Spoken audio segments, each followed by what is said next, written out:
I'd love to begin before the loss of your mum. Who was your mum? My mum was Anne Bird. She was a lady of leisure. Had retired early and enjoyed spending time in the sun, going on holidays, shopping, drinking her Coke. Her Lucozade was her downfall. And enjoying her grandkids. Would you have felt close with her? Yes, I feel I would have had a closeness with Mum. But in that closeness, there was plenty of challenges. Yeah. We would have had a very normal bickering relationship. And I probably challenged her quite a lot growing up. Would there be parts of her that still live in you today? And if so, what would they be? Good question. I think I'm very similar to Mum in her traits of cleanliness. We would have joked about Mum being a little bit OCD, undiagnosed. And I like to think I've probably picked up a few of those traits and like things to be a certain way. Grief can live in the strangest of places. It can be, someone knowing how you like your tea, or knowing all your childhood memories, or knowing everything about you, or being the person that you call.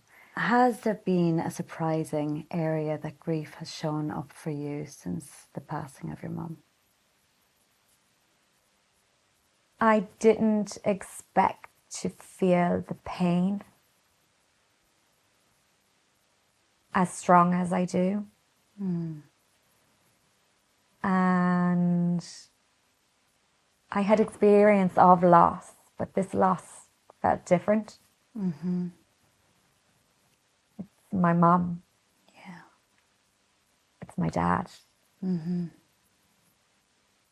People who you look up to, who reared you.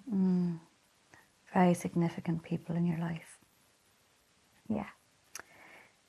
What can you recall most clearly in the earliest days or weeks after the loss of your mum? Thinking back,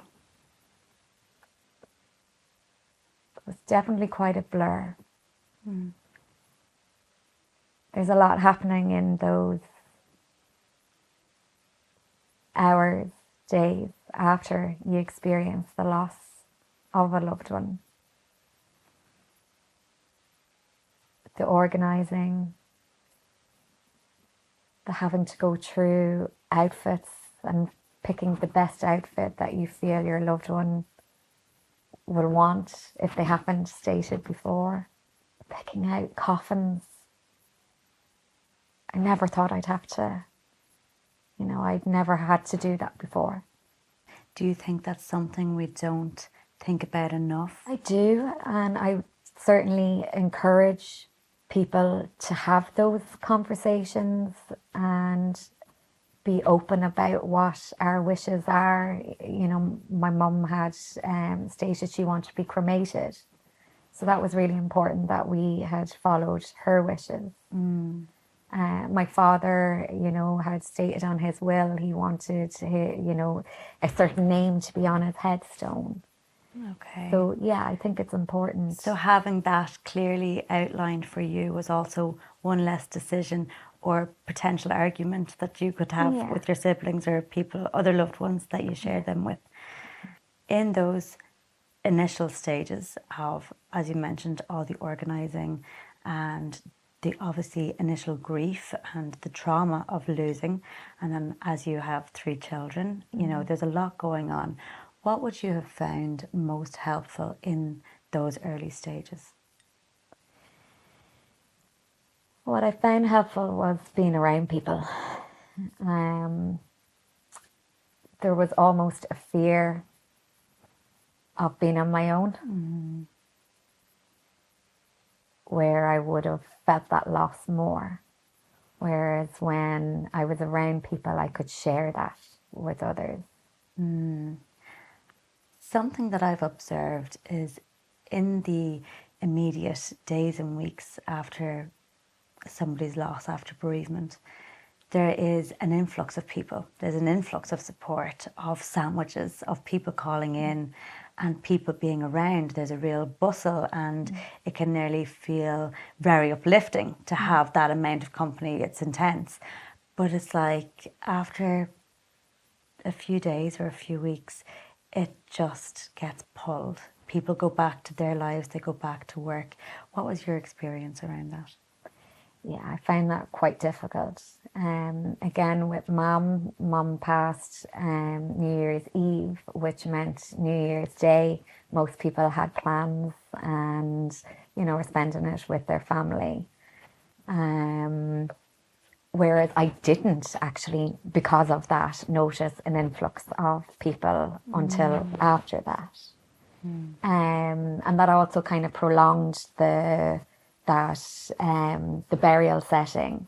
Again, mum was in a funeral home, so very different to where, bodies are laid out at home.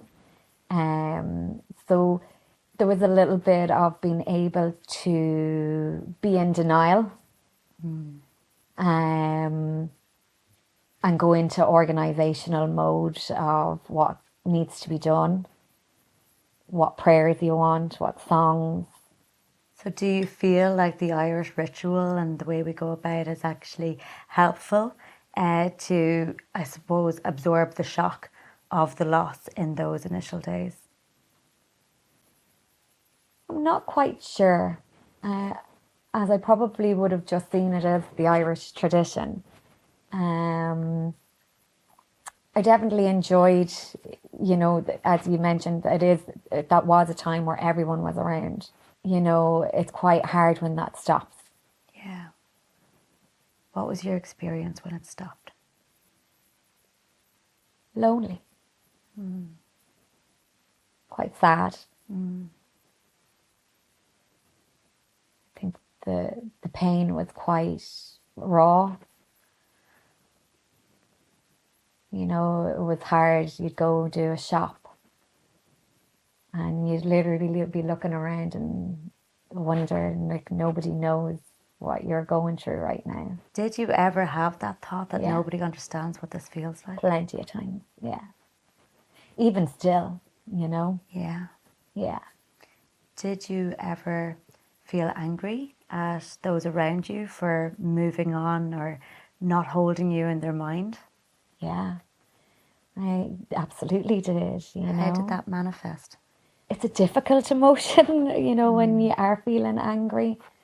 But I also hold the understanding that, people have their own lives and, everybody has things to do. But there was that anger of, where is everyone? Yeah.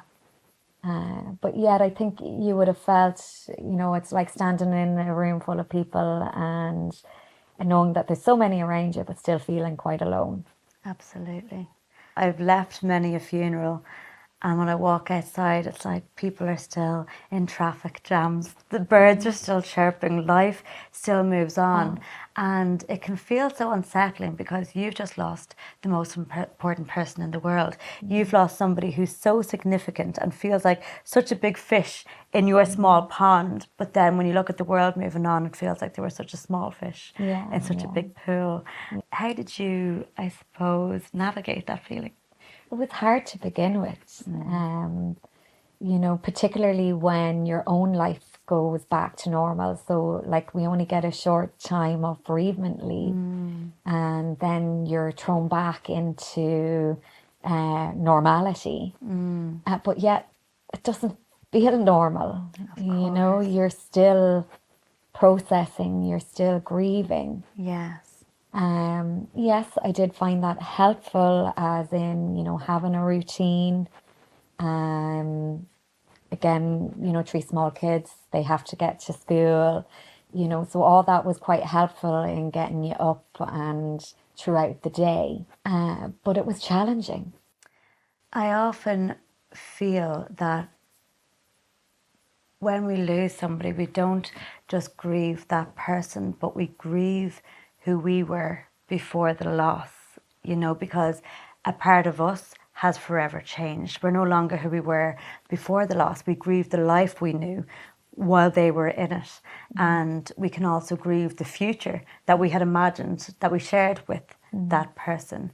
So I suppose I'm wondering, who were you before the loss as opposed to who have you become since? Yeah, I totally agree with what you said. I'm definitely not the same person I was before Mum passed. If I was to reflect on who I was before, I think I would have been quite anxious. I think I would have been quite nervous and quite on edge and worried about a lot of things. Probably a little bit not as confident as well, whereas it definitely has shaped me to be a different person. It has changed how I view the world. In what sense? I just view things differently. I view myself differently. Things that once held me back are not, you know. So I suppose my confidence has probably increased because I worry less. I care less about, you know, I suppose I've developed that attitude of you've only one life, you know, live it. Do you feel like it was almost like a rite of passage in just 100%. From a personal experience, I would have suffered from health anxiety, which was quite ironic given my mum died of breast cancer. And, you know, in her passing, it definitely helped me not be afraid of death and lessen that anxiety, whereas, you know, we spend so much of our life worrying about dying. Well, actually we're living, but we're not living. So, you know, it's like you danced with your devil and overcame it. But I've also become quite spiritual. Okay. Whereas I would not have held that before. And where do you think that developed through this journey? I'm not sure, really. Was it witnessing the passing? I definitely feel that has a part of it, but also kind of just trusting the process, you know? It's interesting because you said that you had the health anxiety before this journey with your mom. So it's almost like living through the reality, like a lived experience, was very different to anything you could have imagined, anything that you could have tried to prepare for or anticipated. And I think that's an important message as well, because when people are suffering with any type of anxiety, it really is about trying to have some sort of an illusion of control, right? So you went through an experience where you felt powerless or that you had no control over, and the experience in reality was very different. Yeah, well, the one thing that kind of struck me unusual, I you know, there was moments of relief that I was quite taken back by. And, you know, I allowed myself to feel that because it was such a traumatic time. A lot of, you know, you were waiting, that anticipatory, you know, am I going to get a phone call? Is it now? You know, like everything was on high alert. There was a lot of tension and unknown. Yes. A lot of having to juggle appointments with school, kids. So yeah, that I was quite struck by, I wasn't expecting to feel relief. Relief. And speaking about surprising emotions, have any other uncomfortable emotions come up, such as guilt or anger, that you weren't expecting to feel post-loss? Definitely anger. Anger that she had to go through all that. Anger, that we don't have her at all the special milestones after. In terms of guilt, I try not to hold on to guilt. I feel I've accepted, and I'm lucky to have had the conversations I had with Mum prior to her passing. Yeah, there's guilt of maybe not asking one or two other questions. What would those questions be? The one thing I'm guilty about is, why didn't I ever listen to Mum? Loved, family history and the family tree and all the old stories. And it's only now that I'm kind of kicking myself, as in, why didn't I, really listen to that or write it down? And, I have so many questions that I'd like to have got answered. So she held that information about your family history? She would have loved all that. She was all about history and family and... So there's that sense of regret of not... it is probably more regret than guilt. Yeah. So we spoke about what was helpful around those initial stages of grief and the weeks and months that followed. What do you think people often do that they think is helpful but isn't? What is coming to mind may be where there is connection is important. But I think it's also important to allow the person the space, that you're not overwhelming or suffocating the person.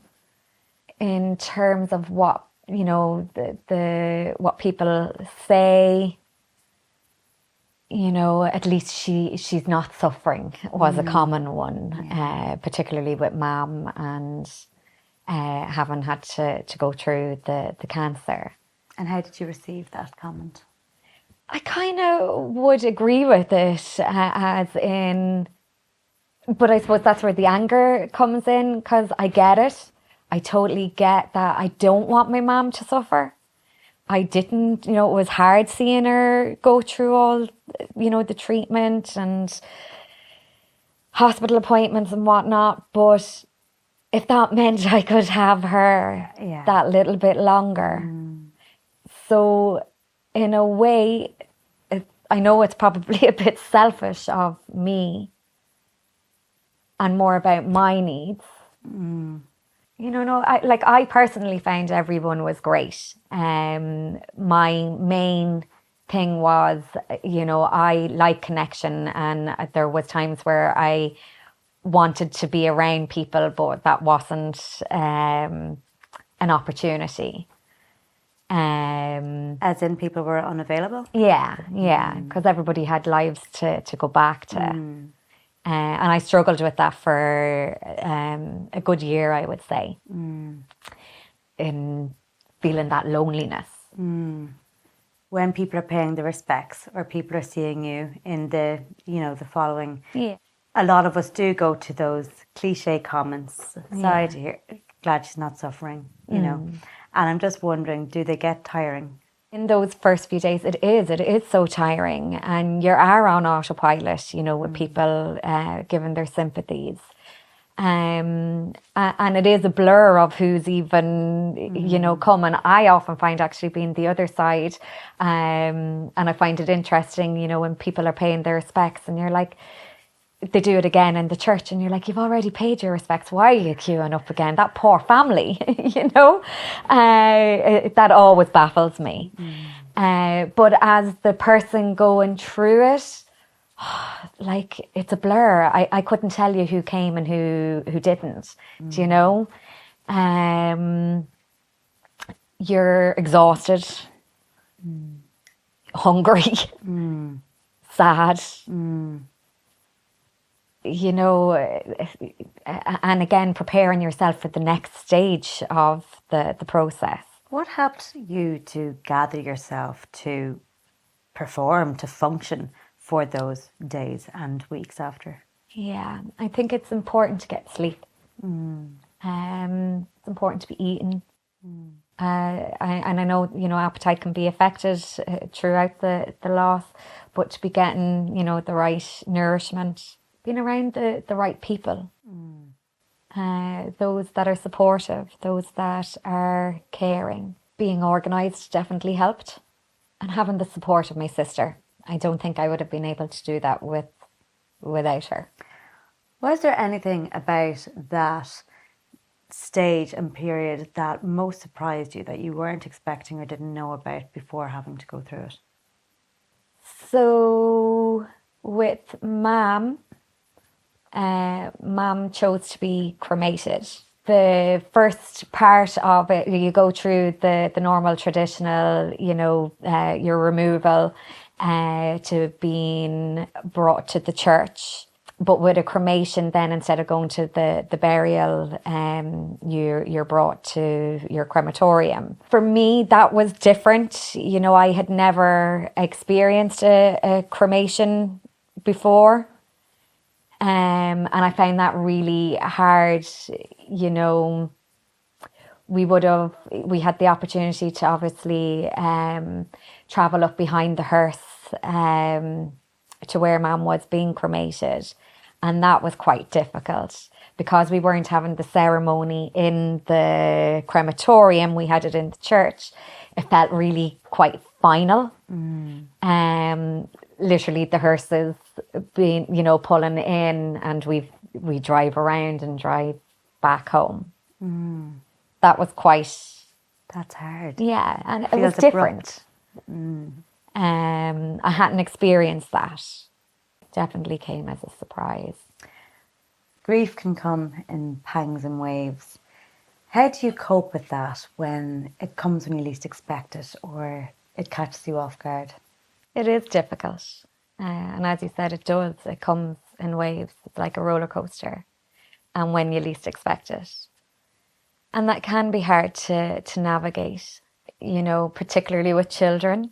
My kids are the best at, you know, catching me when I'm off guard. And yes, it does make me quite sad and emotional in that moment.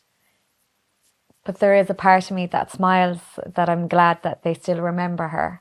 And that she's not forgotten. And, you know, sometimes it's a funny memory, or, oh, remember that. But sometimes it does catch you off guard. Only recently I was preparing for a friend's hen, and I was trying to look back on old photos. And as I done that, I just bawled. You know, I wasn't expecting to feel that. My purpose was looking for, you know, photos for a different reason, or all these other memories and emotions. And so how do you respond to that? How do you deal with it? I, not to say that I break down, but I suppose I allow myself to feel what I feel. I'm sad. I'm hurting in that moment. I'm feeling the pain of that loss the same way as I did. You know, it brings you right back to that moment. And it's a kind of a longing feeling. And then there's that, whew, you know, God, haven't felt like that in a while. It's a little bit like a release of energy of some sort. Yeah. And then as a parent, we continue on to the next task.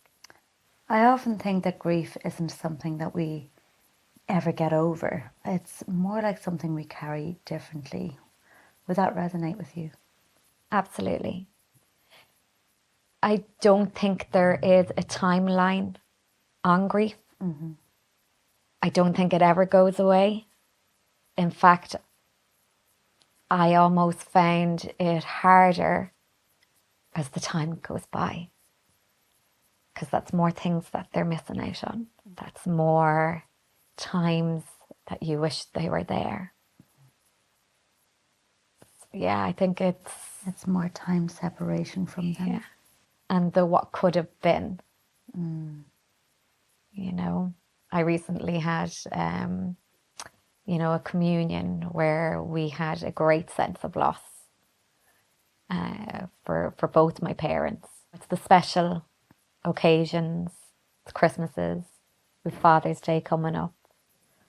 And I'm sure it's a mix of then the nothings, just the phone call, the cups of tea. The text messages, the telling me if my car is unlocked to lock it. What's something that you miss that people might take for granted? Strangely enough, the thing I miss most is arguing with my mother.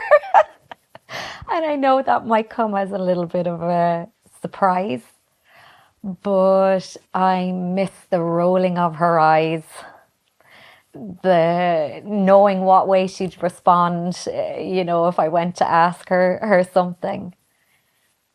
It's their presence, everything, Yeah. Yeah. But I am surprised that I missed the rows. It's funny. And it is surprising, but that's an I would interesting give answer. anything just to have one more argument. And if your mom could see you now and the person that you've become since she passed, what do you think she'd say to you? I'd like to think that she would be super proud of me.